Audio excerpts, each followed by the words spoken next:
Hello what's up दोस्तों, कैसे हैं आप सभी। फिर से एक बार स्वागत है आपके अपने चैनल में करियर भाई में। दोस्तों, आज का वीडियो बहुत ही ज़्यादा इम्पोर्टेंट होने वाला है। जैसा कि आपने टाइटल पढ़ा ही होगा, आज हम बात कर रहे हैं कि एक आईएएस या आईपीएस बनने के लिए कौन से रिक्वायरमेंट्स होते हैं, एलिजिबिलिटी क्राइटेरिया क्या होते हैं, सभी के बारे में हम बात करने वाले हैं। तो दोस्तों, वीडियो को ज़रूर पूरा देखिएगा। साथ ही साथ अगर आप इस चैनल पर नए हैं, अब तक आपने सब्सक्राइब नहीं किया है, तो दोस्तों चैनल को ज़रूर सब्सक्राइब कर दें। और साथ ही साथ आईएएस से रिलेटेड और वीडियोज़ देखने हैं, जैसे कि इनकी ड्यूटीज़ क्या होती हैं, कौन से कार्यों का ये निर्वहन करते हैं, तो ऊपर आई बटन पे आप क्लिक कर सकते हैं। मैंने उनके ऊपर भी वीडियोस बना करके रखा है। तो चलिए दोस्तों, शुरू करते हैं। तो सबसे पहली बात, तो जैसा आपको पता होगा कि अगर आप एक आईएएस या आईपीएस बनना चाहते हैं तो आपको यूपीएससी की एग्जामिनेशन वहाँ पर देनी पड़ती है। और ये एग्जामिनेशन ऐसा कहा जाता है कि one of the toughest examination होती है क्रैक करने के लिए, क्योंकि इसके अलग अलग लेवल्स भी होते हैं। तो एक प्राइमरी होती है, उसके बाद आपकी जो है वो मेंस होती है, उसके बाद आपका इंटरव्यू राउंड होता है, और इंटरव्यू अगर आप क्लियर करते हैं तो आपको वहाँ पर अपॉइंट किया जा सकता है। तो इन सारे स्टेजेस में से जो है वो आपको निकलना होता है। तो ये एग्जामिनेशन देने के लिए भी अलग से क्राइटेरियाज हैं। तो वो कौन से क्राइटेरियाज हैं वो भी हम देख लेते हैं। तो सबसे पहली बात, इस एग्जामिनेशन के लिए अगर आपको अपीयर होना है तो आपकी उम्र जो है वो 21 से 32 साल के बीच में होनी चाहिए। 21 वर्ष या 21 वर्ष से ज़्यादा, या 32 वर्ष या 32 वर्ष से कम, यही लोग यहाँ पर इस एग्जामिनेशन के लिए अपीयर हो सकते हैं। दूसरी बात यह है कि अगर आपको यूपीएससी की एग्जामिनेशन के लिए अपीयर होना है तो आपके पास एक गवर्नमेंट अप्रूव्ड यूनिवर्सिटी की डिग्री जो है वो आपके पास होनी चाहिए। अब इसके लिए कोई ऐसा स्पेसिफिक क्राइटेरिया नहीं है कि डिग्री आपको इंजीनियरिंग की चाहिए, मेडिकल की चाहिए, आर्ट्स की चाहिए, कॉमर्स की चाहिए या साइंस की चाहिए। किसी भी स्ट्रीम की जो है वो डिग्री अगर आपके पास है तो वहाँ पर काम चल सकता है। लेकिन इसके लिए भी कुछ सब क्राइटेरियाज हैं, वो भी अब हम जान लेते हैं। तो दोस्तों, सबसे पहला सब क्राइटेरिया ये है कि अगर आप किसी भी डिग्री के फाइनल ईयर में हैं और आप एग्जामिनेशन दे चुके हैं और आप बस अपने जो है वो रिजल्ट का वेट कर रहे हैं, तो ऐसे कैंडिडेट भी यहाँ पर यूपीएससी के लिए अपीयर हो सकते हैं। हालांकि बाद में उनको इस बात का प्रूफ ज़रूर देना होगा कि वो उस एग्जामिनेशन को पास कर चुके हैं और उनके पास उसकी डिग्री भी है। लेकिन अगर आपने अभी अभी वहाँ पर एग्ज़ाम दी है और आप आपके रिजल्ट का वेट कर रहे हैं, तो भी आप वहाँ पर फॉर्म एटलीस्ट भर ही सकते हैं, वहाँ पर एप्लीकेशन ज़रूर कर सकते हैं। इसके अलावा जिन लोगों के पास टेक्निकल नॉलेज है या किसी गवर्नमेंट अप्रूव्ड संस्था के पास की टेक्निकल डिग्री है, डिप्लोमा है, तो वो लोग भी यहाँ पर जो है वो अप्लाई कर सकते हैं जिनकी कुछ टेक्निकल बैकग्राउंड है। इसके अलावा मेडिकल फील्ड के जो स्टूडेंट्स हैं वो भी यहाँ पर अप्लाई कर सकते हैं, जिन्होंने एमबीबीएस की एग्ज़ाम जो है वो पास कर ली है, लेकिन उनका अब तक जो कंपलसरी इंटर्नशिप होता है वो अगर कंप्लीट नहीं हुआ है, फिर भी ये लोग फॉर्म भर सकते हैं, एप्लीकेशन डाल सकते हैं।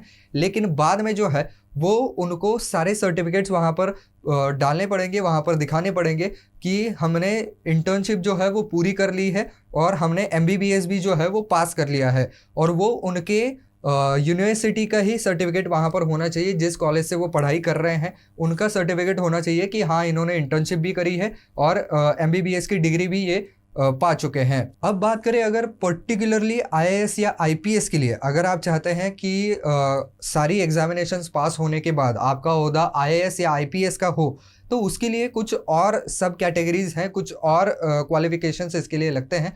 खैर, क्वालिफिकेशन नहीं, लेकिन एलिजिबिलिटी क्राइटेरियाज हैं जो कि समझना बहुत ज़्यादा इम्पॉर्टेंट है। तो चलिए उसके ऊपर भी नज़र डाल लेते हैं। तो सबसे पहली बात, तो वो आदमी जो है वो इंडिया का सिटीज़न होना चाहिए, यानी कि भारत का नागरिक होना चाहिए। लेकिन इसके लिए कुछ एक्सेप्शंस भी हैं। एक्सेप्शंस क्या हैं कि अगर कुछ लोग जो है, जो माइग्रेंट्स हैं, जो इमिग्रेट हो गए हैं यहाँ पर, मेनली अगर वो यहाँ से नेपाल से आए हैं, तिब्बत से आए हैं, भूटान से आए हैं, तो उनको कंसिडर किया जा सकता है। अगर तिब्बत से आ रहे हैं तो 1962 के बाद अगर आए हुए हैं और यहाँ पर आकर के परमानेंटली बस गए हैं, तो फिर उनका चयन जो है वो हो सकता है। इसके अलावा अगर कोई आदमी इंडियन ओरिजिन का है लेकिन बाहर के कंट्रीज़ में वो बसा हुआ था और अब बाद में जो है वो इंडिया में आकर के बस गया है, तो भी चल सकता है। लेकिन कौन से कंट्रीज़ है वो स्पेसिफिकली लिखा गया है।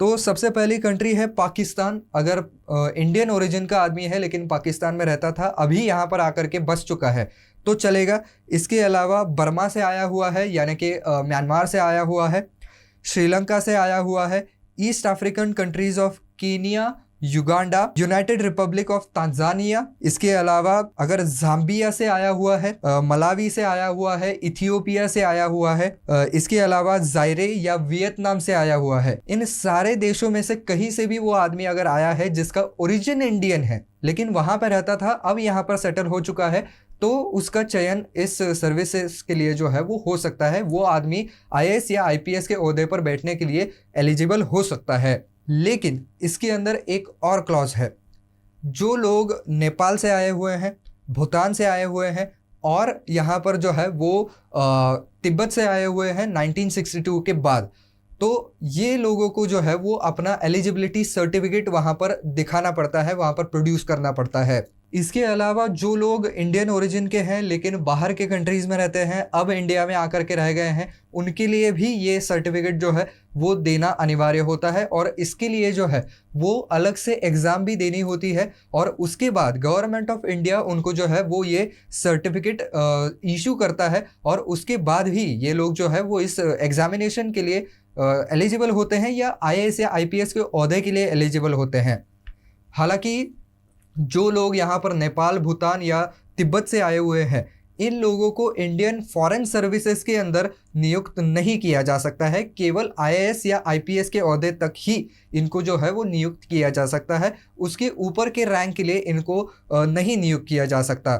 इसके अलावा दोस्तों यहाँ पर रिजर्वेशन का भी फ़ायदा मिलता है। तो रिजर्वेशन का फ़ायदा जो है वो आपको एज लिमिट में भी मिलता है और नंबर ऑफ अटेम्प्ट्स में भी मिलता है। तो कोई अगर जनरल कैटेगरी का आदमी है तो उसको कम अटेम्प्ट्स मिलते हैं, यानी कि उसको सिर्फ 6 अटेम्प्ट मिलते हैं, यानी कि ये एग्जामिनेशन काफ़ी ज़्यादा मुश्किल होती है, तो एक अटेम्प्ट में क्लियर करने वाले लोग बहुत ही कम होते हैं।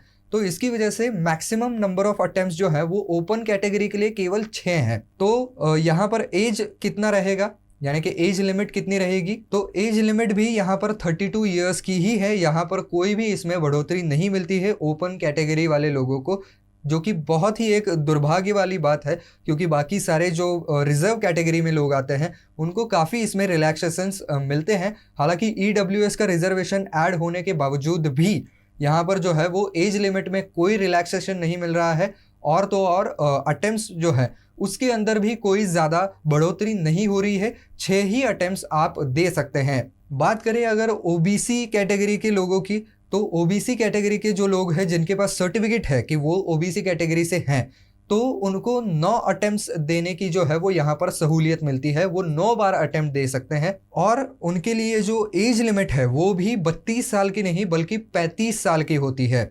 इसके अलावा जो लोग SC ST में आते हैं उनको 35 साल की उम्र तक ये जो है वो यहाँ पर एप्लीकेशन दे सकते हैं और उनको अनलिमिटेड जो है वो अटेम्प्ट्स का वहाँ पर फ़ायदा मिलता है। तो जैसा कि मैंने पहले ही कहा था कि ये एक बड़ी अनफेयर चीज़ है। तो अगर आदमी फिजिकली हैंडीकैप्ड है या डिसेबल्ड है, तो ऐसे व्यक्ति को 32 + 10 यानी कि तकरीबन अगर हम कहें तो 32 और 10 यानी कि 42 ईयर्स तक का जो है वो यहाँ पर कंसेशन मिल जाता है। यानी कि उनकी उम्र के अगर 42 ईयर्स भी हो गए हैं तो भी वो वहाँ पर अटेम्प्ट जो है वो दे सकते हैं। इसके अलावा एक्स सर्विसमैन कमीशन भी होता है, यानी कि जो लोग गवर्नमेंट सर्विसेज से बाहर हो गए हैं यानी कि रिटायर हो गए हैं, उनको भी यहाँ पर अटेम्प्ट देने का चांस मिलता है। यानी कि उनको जो है वो 35 की उम्र तक भी वो लोग जो है वो अपना फॉर्म यहाँ पर भर सकते हैं, एप्लीकेशन डाल सकते हैं। तो दोस्तों ये तो सारे हो गए हैं एलिजिबिलिटी क्राइटेरियाज। अब बात करें अगर एग्जामिनेशंस की, तो जी हाँ दोस्तों, ये एग्जामिनेशन अलग अलग सब्जेक्ट्स के ऊपर होती है और काफ़ी ज़्यादा यहाँ पर मुश्किल होती है। तो इसके लिए आपकी पढ़ाई करने की क्षमता कितनी है, आपका IQ कितना है, ये सारी चीज़ें जो है वो मैटर करती है। तो दोस्तों ये सारे के सारे हैं एलिजिबिलिटी क्राइटेरियाज या रिक्वायरमेंट्स एक IAS या IPS ऑफिसर बनने के लिए। तो आई होप दोस्तों ये वीडियो आपको काम का लगा होगा। तो दोस्तों अगर आपको ये वीडियो काम का लगा है, अच्छा लगा है, तो वीडियो को लाइक करना बिल्कुल ना भूलें।